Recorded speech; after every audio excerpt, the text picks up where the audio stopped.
Hello, ഇന്ന് വല്ലാതെ മടി പിടിച്ചൊരു ദിവസമായിരുന്നു കേട്ടോ. രാവിലത്തെ ഭക്ഷണമൊക്കെ ആയപ്പോൾ എനിക്ക് തോന്നി ഉച്ചത്തേക്ക് ഇന്ന് എന്താന്ന് ചോറും കൂട്ടാനും വെക്കാൻ വയ്യ, ഭയങ്കര മടി. എന്താണെന്നറിയില്ല, ചില ദിവസങ്ങളിൽ എല്ലാവർക്കും ഉള്ളതാണല്ലോ ഈ മടി. അതേപോലെ എനിക്കും മടി ഇടയ്ക്ക് അല്ലേ, എല്ലാവർക്കും ഉണ്ടാവുമല്ലോ മടി. എന്നും ചോറും കൂട്ടാനും ഉപ്പേരിയും പറ്റില്ല, അങ്ങനെ നമുക്ക് തോന്നുന്നൊരു ദിവസങ്ങൾ ചില ദിവസങ്ങളിൽ ഉണ്ടാവില്ലേ. അപ്പം ഞാൻ നോക്കിയപ്പോൾ ബിരിയാണി അരിയും കാണുന്നുണ്ട്, നെയ്യും ഉണ്ട് കുറച്ച്. അപ്പം പിന്നെ ഞാൻ വിചാരിച്ചു എന്നാൽ ഇന്ന് ബിരിയാണി. വിനിക്കുട്ടനും വീട്ടിലുണ്ട്, പനിയായിട്ടേ. അപ്പോൾ ഇന്ന് എന്തായാലും ബിരിയാണി. എല്ലാവർക്കും ചോറുണ്ണാനാണല്ലോ മടി, അപ്പോൾ എളുപ്പത്തിൽ എനിക്കും ഒരു സമാധാനം വെച്ചാൽ കുറച്ച് ഫ്രീ ആയിട്ട് ചെയ്യാമല്ലോ എന്ന് വിചാരിച്ചു കേട്ടോ. അങ്ങനെ ഇന്ന് ബിരിയാണിയാണ് ഉണ്ടാക്കാൻ പോകുന്നത്. സാധാരണ ഉണ്ടാക്കുന്ന പോലെയല്ല, ഇന്ന് ഞാൻ ഉള്ളിൽ മസാലയൊക്കെ വെച്ചിട്ടുള്ള ഒരു ബിരിയാണി ഉണ്ടാക്കാമെന്ന് വിചാരിച്ചു. സാധാരണ ഞാൻ അങ്ങനെയൊന്നും ഉണ്ടാക്കാറില്ല, ഇത് സിമ്പിളുമാണ്, എന്നാൽ നല്ല ടേസ്റ്റിയുമാണ് കേട്ടോ. വിനിക്കുട്ടന് നല്ല ഇഷ്ടമാണ്. പിന്നെ അവന് പനിയായതുകൊണ്ട് വായ്ക്ക് വലിയ രുചിയൊന്നുമില്ല ആൾക്ക്. അപ്പോൾ എന്തെങ്കിലും ആയിട്ട് അവൻ കഴിക്കുന്നുണ്ടെങ്കിൽ കഴിച്ചോട്ടെ എന്നുള്ള രീതിയിലാണ് കേട്ടോ. കുറച്ച് നെയ്യേ ഉള്ളൂ, അപ്പോൾ ഉള്ള നെയ്യൊക്കെ കൂടെ എടുത്തിട്ടാണ് ഉണ്ടാക്കുന്നത്. അപ്പോൾ അരിയൊക്കെ ഞാൻ കഴുകി നല്ലോണം കുറച്ച് ഒരു അരമണിക്കൂറൊക്കെ പുതിർത്തൊക്കെ വെച്ചിട്ട് അതിലത്തെ വെള്ളമൊക്കെ ഊറ്റി കളഞ്ഞ് നമ്മൾ നെയ്ച്ചോറിൻ്റെ ഭാഗം നെയ്ച്ചോറിൻ്റെ രീതിയിൽ ഉണ്ടാക്കിയിട്ട് പിന്നെ ബിരിയാണി ആവുകയാണ് കേട്ടോ. കുറച്ച് ഉള്ളിയൊക്കെ ഇട്ട് വഴറ്റി ഗരം മസാലയൊന്നും ഇടുന്നില്ല, കുറച്ച് കറുവാപ്പട്ടയും അങ്ങനെ അതൊക്കെ ഇട്ടിട്ട് അങ്ങനെ ഒരു ബിരിയാണിയാണ് ഉണ്ടാക്കുന്നത് കേട്ടോ. എളുപ്പത്തിന് ഉണ്ടാക്കുകയാണേ. മടിയാണ് മെയിൻ കാരണം. എനിക്ക് തേങ്ങയൊക്കെ അരച്ച കൂട്ടാനൊക്കെ കൂട്ടിയിട്ട് മടുത്തു കേട്ടോ. അതാണ് ഇന്നൊരു ബിരിയാണി ഉണ്ടാക്കുക വെച്ചു. ബിരിയാണി അത്ര എനിക്ക് ഇഷ്ടമുള്ളതല്ല, എന്നാലും കുഴപ്പമില്ല. അങ്ങനെ എന്ത് ചെയ്യാണ്, അത് കഴിഞ്ഞിട്ട് ഞാനിത് കഥകളി കളിക്കുകയല്ല കേട്ടോ. 3 വിസിലാണ് വരുത്തുന്നത് എന്നാണ് കേട്ടോ ഞാൻ പറഞ്ഞിരുന്നത്. 3 വിസിലായപ്പോൾ ഞാൻ മാറ്റി വെച്ചു. നിങ്ങൾ വിചാരിക്കേണ്ട ഞാൻ കഥകളി കളിക്കുകയാണെന്ന് കേട്ടോ.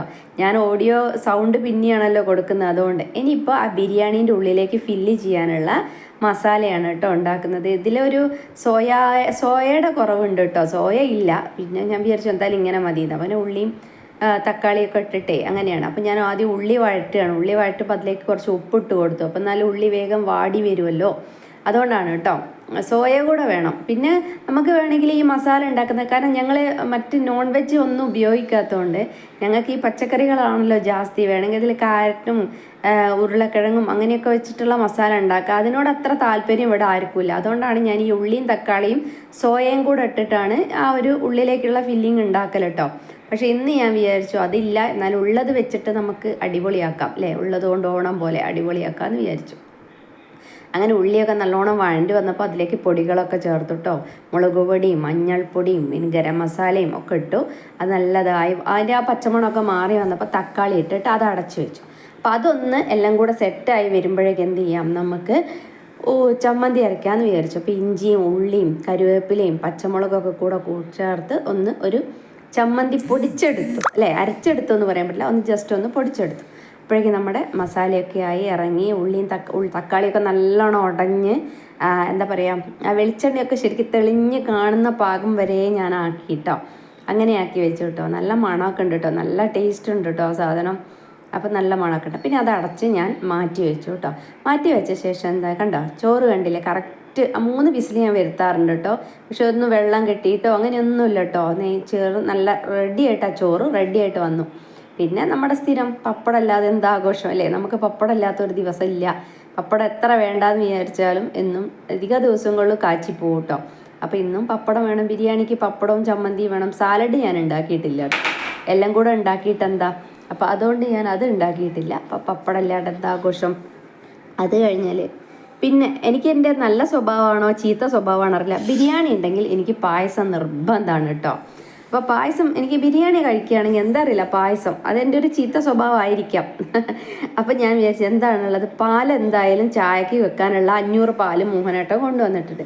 പിന്നെ എപ്പോഴും ഒരു പായസം മിക്സ് ഇവിടെ വാങ്ങി വെക്കും കേട്ടോ. എന്തായാലും ഒരു വാങ്ങി വെക്കാം, എപ്പോഴെങ്കിലും പായസം കുടിക്കണം തോന്നി ഉണ്ടാക്കാമല്ലോ എന്ന് വിചാരിച്ചിട്ട്.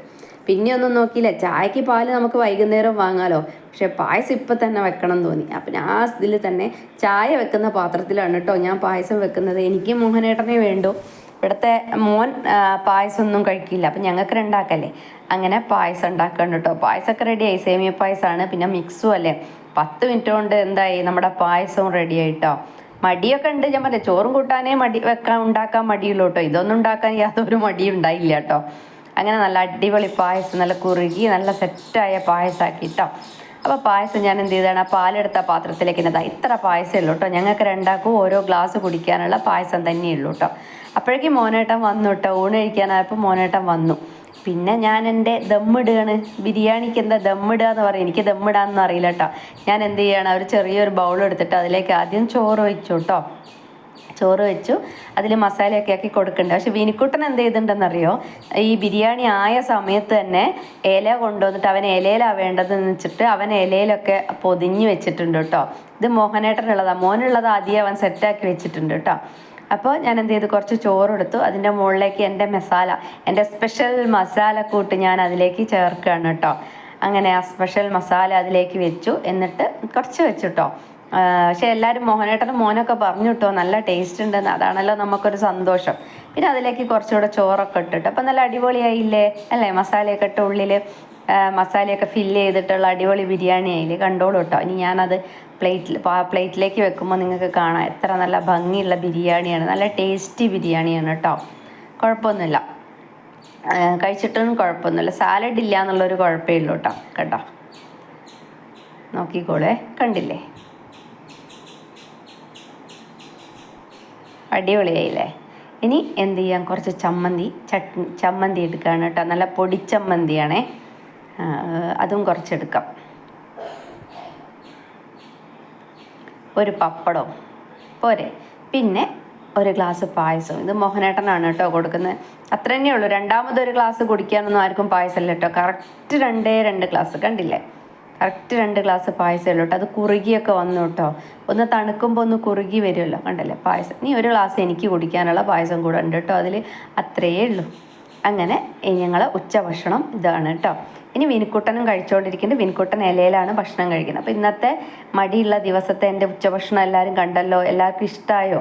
ഇഷ്ടമാവുകയാണെങ്കിൽ എല്ലാവരും ലൈക്കും കമൻറ്റും സബും ഹൈപ്പും ചെയ്തിട്ട് സപ്പോർട്ട് ചെയ്യണേ. Okay, bye bye, Tata.